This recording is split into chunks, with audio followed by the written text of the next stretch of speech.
галәмнәрне юктан бар кылып, безләрне халык иткән, тәрбияләгән Аллаһ Раббыбызга барча улуглау, мактауларыбыз, хәмд сәнәләребез булсын. Шәһадәт китерәмен, Аллаһтан башка гыйбадәт кылырга лаеклы зат юктыр. Аллаһ бар, Аллаһ бер. Һәм шәһадәт китерәмен, Мухаммад ибн Габдуллаһ Аллаһның хак илчесе, тугры пәйгамбәре һәм шәриф булган кулыдыр. Аллаһ аңа, аның гаиләсенә һәм аның сахабаларына салават шәрифләрен насип әйләсә иде.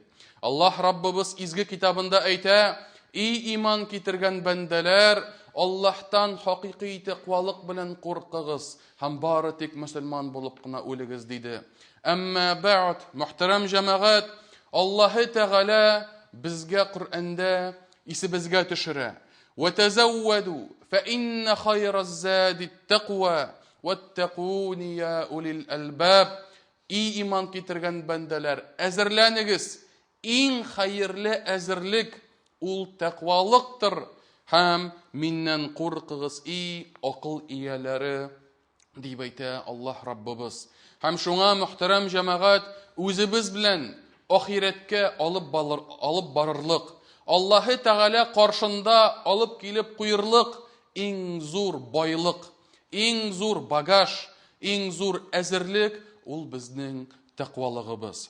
Һәм әлхәмдүлилләһ, Аллаһның рәхмәте белән, мөхтәрәм җәмәгать, без сезнең белән Рамазан айының соңгы 10 көненә кердек. Һәм кичә 21-нче төн иде, бүген 21-нче көн, ә инде авыз ачканнан соң 22-нче төне башланачак. Һәм бу, мөхтәрәм җәмәгать, галимнәр әйтүенчә, ел дәвамында иң хәерле төннәр, моннан да яхшырак булган, моннан да изгелекләр эшләнеп әҗер саваплары бирелә торган, моннан да хәерлерәк төннәр юк бүтән, мөхтәрәм җәмәгать. Ел дәвамында иң хәерле 10 төн. Һәм пәйгамбәребез дә, саллаллаһу алейхи ва саллям, әгәр дә Рамазанның соңгы 10 төне, 10 көне башланса, ул шушы көннәрдә, шушы төннәрдә башка вакытта тырышканнан күбрәк бу 10 төндә тырыша иде. Башка вакытларда гыйбадәт кылудан карый, бу төннәрендә гыйбадәтләрен арттыра иде һәм бик зур тырышлык куя иде.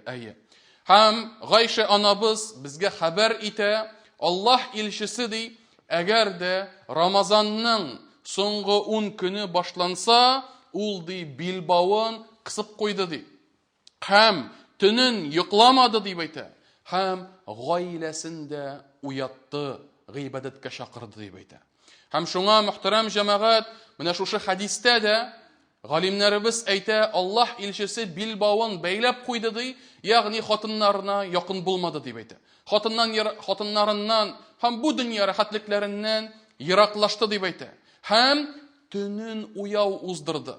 Төннәрендә гыйбадәт кылып, йокламыйча, шушы изгелекләрдә төннәрен уздырды дип әйтә, үткәрде.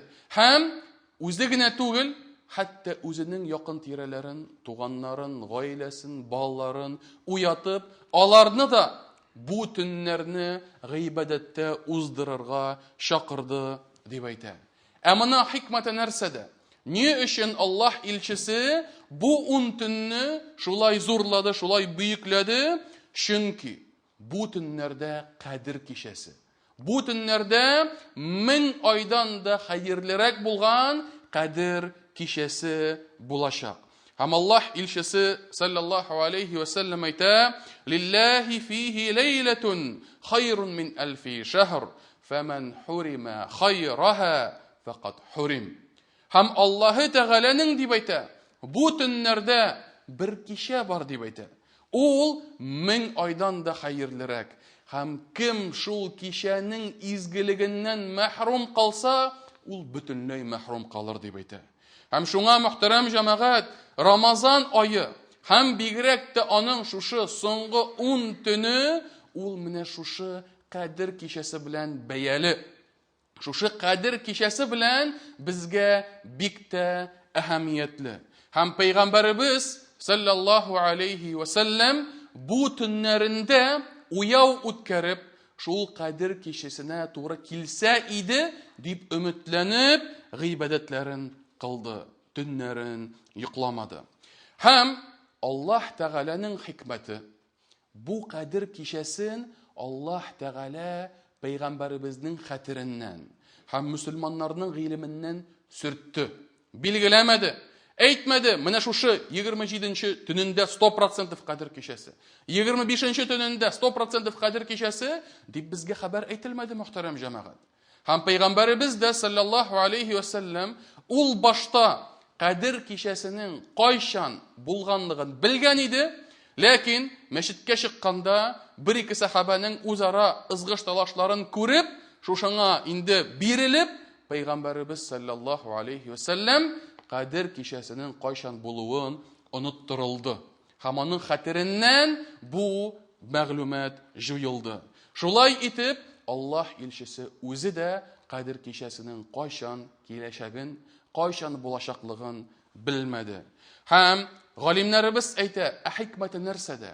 Ни өчен Аллаһ Тәгалә Пәйгамбәребезнең хәтереннән Кадир кичәсен сөртте? Ни өчен?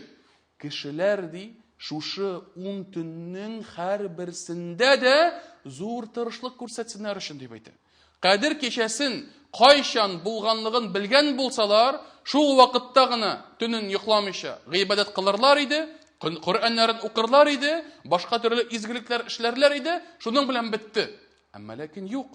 Аллаһы Тәгалә безне менә шушы 10 төннең һәр берсенә дә зур игътибар бирергә чакыра. Шулай галимнәребез әйтә, Кадир кичәсенең оныттырылуы хикмәте кеше ди бу 10 төндә гыйбадәткә ияләнеп, Рамазан биткәч тә шушы төннәрендә тәһаҗҗуд булсынмы, кыямул лейл булсынмы, нәфил намазларына ияләнсен өчен дип әйттеләр галимнәр. Һәм шуңа мөхтәрәм җәмәгать, кешенең 10 төн эчендә эзләп Кадир кичәсе бүген микән, иртәгә микән, бүген шушындый сыйфатлары вроде бы бар, вроде бы нәрсә дип эзләнеп йөрүдән файда юк, мөхтәрәм җәмәгать. Кадир кичәсе кайчан гына булмасын, әгәр дә син Рамазан аеның һәр бер 10 төнендә дә изгелек кылсаң, дугаларыңны кылсаң, намазларыңны башкарсаң, һичшиксез 100% син Кадир кичәсенә туры киләчәксең. Һәм менә Кадир сүрәсенең тәфсирендә Фахрур Рази тәфсир кылганда мондый сүзләрен китерә.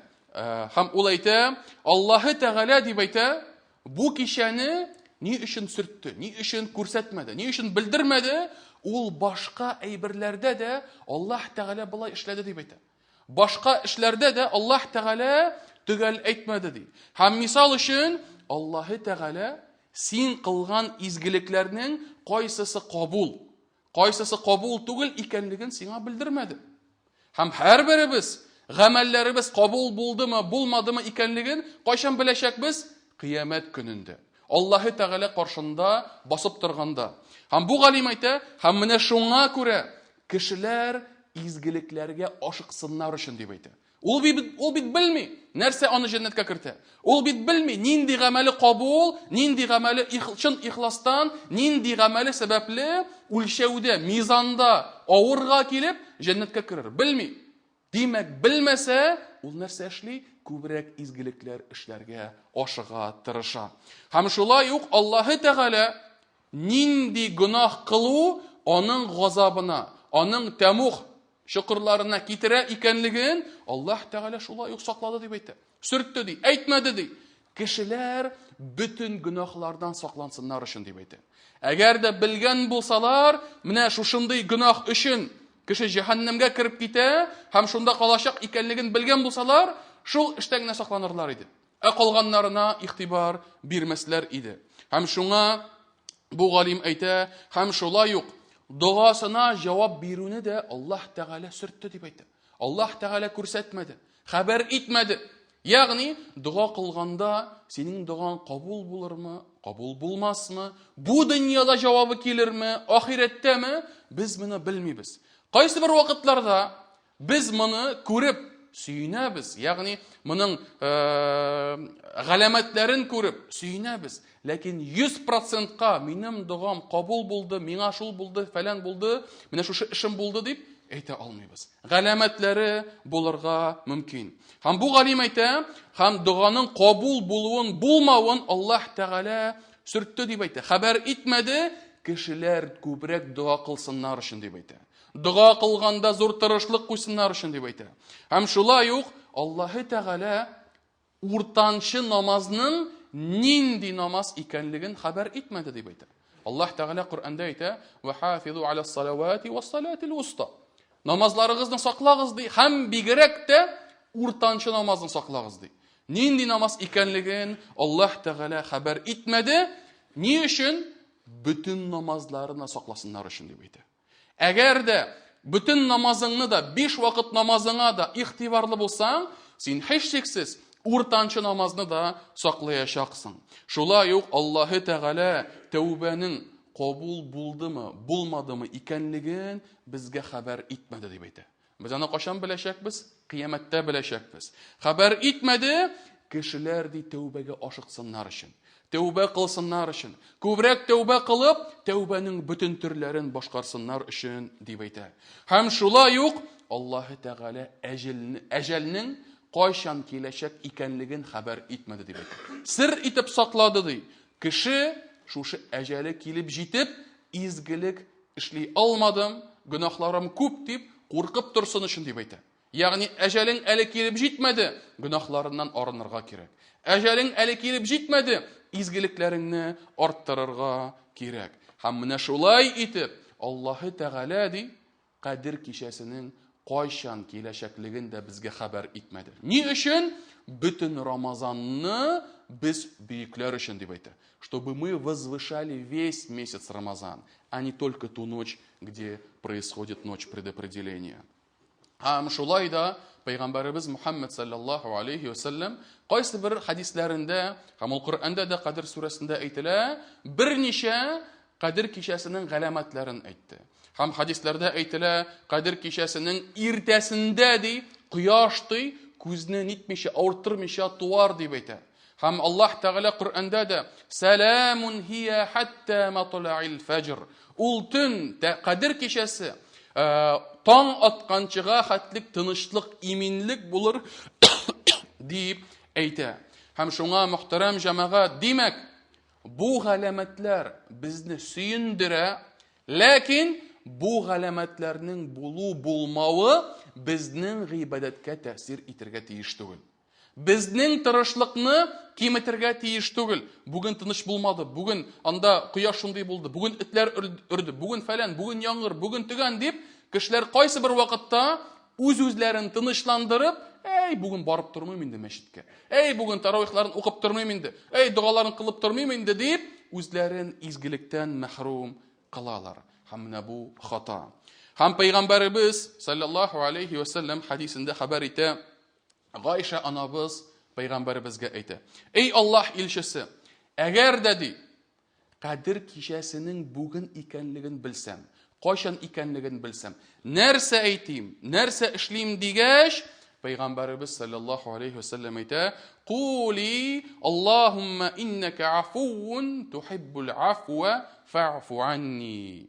У син әйтти, эй Гайша, эй Раббым, эй Аллаһ, дөрестлектә син гафу кылучы, һәм гафу итүне яратасың. Мине гафу итсәң иде, дип дуга кыл дип әйтә. Һәм шуңа мөхтәрәм җәмәгать, менә бу дуганы ятларга җиңел, авыр түгел. Намазлар кылганда, дугаларыгыз кылганда, сәҗдәләрдә, таравихларда һәм башка нәфил намазларында бу дуганы калдырмагыз. Бу дуганы әйтүдән инде армагыз. 1 тапкыр әйтсәң, 5 тапкыр әйтсәң, 10 тапкыр әйтсәң, һич тә зыян булмас. Шулай ук мөхтәрәм җәмәгать, тагын берничә сүз әйтәсем килә. Кем менә шушы 20 көнне йоклап, ялкауланып, игътибарсыз рәвештә үткәргән икән, һәм аның каршында әле тагын 10 көн бар, 10 төн бар. Менә шул кешеләргә мөрәҗәгать итәсем килә. Мөхтәрәм җәмәгать, әгәр дә берәр кеше Рамазан айын начар башласа, Рамазан айын начар бетерүдән саклансын. Если кто-либо начал месяц Рамазан недостойным образом, проявляя лень, проявляя слабость, не совершая различные поклонения, пусть это не приводит его к тому, что он лишает себя блага месяца Рамазан и в конце этого месяца. Рамазанның ахырында да ул рәвешле тәмамланмасын. Һәм безнең калган шушы көннәребез ул безгә бер форсат булып торырга тиеш. Алда әгәр дә хата җибәргән булсак, ахырда ул хаталар чыкмасын. Һәм Пәйгамбәребез саллаллаһу алейхи ва саллям үзенең данлыклы бер хадисендә «Әл-әъмалу бил-хаватим». Гамәлләр ди үзләренең ахырларына карап бәяләнәчәкләр дип әйтә. Һәм бу бик зур бер хадис, һәм шул хадисны сезгә сөйләп узасым килә. Бер вакытны бер сахаба сөйли, һәм без сугыш кырында идек дип әйтә. Һәм сугыш кырында булганда бер кеше бар иде дип әйтә. Ул кеше ди шул хәтле иманлы иде дип әйтә. Шул хәтле изгелекләр кыла иде, хәтта бу бер кемнең дә ярдәменә мохтаҗ түгел иде дип әйтә. Не нуждался ни в чьей пользе. Һәм менә бу кеше сугышканда да бик батыр итеп, көчле итеп сугыша иде дип әйтә. Һәм Пәйгамбәребез саллаллаһу алейхи ва саллям шушы сугышларда, сугыш вакытында моңа күрсәтеп, нәрсә дип әйтә? Җәһәннәм әһленең кем икәнлеген карарга теләсәгез ди, менә шушы кешегә карагыз дип әйтә. Ягъни кем җәһәннәмдә булачак, шул кешегә карагыз ди. Һәм шуннан соң сахабалар шаккаталар, ничек инде бу бит инде шулай сугышканда да батыр итеп сугыша, изгелекләр кылганда да бер кемгә ярдәмгә мохтаҗ түгел, иманны шушындый дигәч, һәм шунда бер сахаба карыйм әле. Мин моны карыйм әле, нәрсә моның белән булып бетәчәк микән дип әйтә. Һәм бу моны күзәтә башлый. Тегесе сугыша, душманнар белән нитә, һәм ахыр чиктә моны яралыйлар. Его ранили. Һәм шул хәтле ярасы каты була, авыр була, бу чыдый алмыйча, кылычын җиргә куеп, очлы ягы белән үзенең күкрәгенә төртеп, шул нигә кылычка ава да үз-үзен шул кылыч белән үтерә. То есть убивает самого себя этим мечом. Һәм шуннан соң бу әйберне күргәч, бу сахаба кире җигереп кайта Пәйгамбәребезгә. Һәм нәрсә дип әйтә? Әшһаду аннака расулуллаһ дип әйтә. Шәһадәт китерәмен, син Аллаһның илчесе. Шунда Пәйгамбәребез саллаллаһу алейһи ва саллям әйтә, нигә син әйттең мондый сүзләрне дигәч, син ди кичә дип әйтә, син элегрәк әйткән идең, кем ди җәһәннәм әһленә карарга теләсә, шушы кешегә карасын дип әйткән идең дип әйтә, һәм мин аны күзәттем дип әйтә. Ул ди дошманнар белән сугышканда шундый бер зур яра ала дип әйтә, һәм шул яраның ачуына, шул яраның әчесенә, авыртуына чыдый алмыйча, ул үз-үзен үтерде дип әйтә. Үз-үзен үтерде. Һәм шунда синең сүзләрең хак булганлыгын белдем дип әйтә.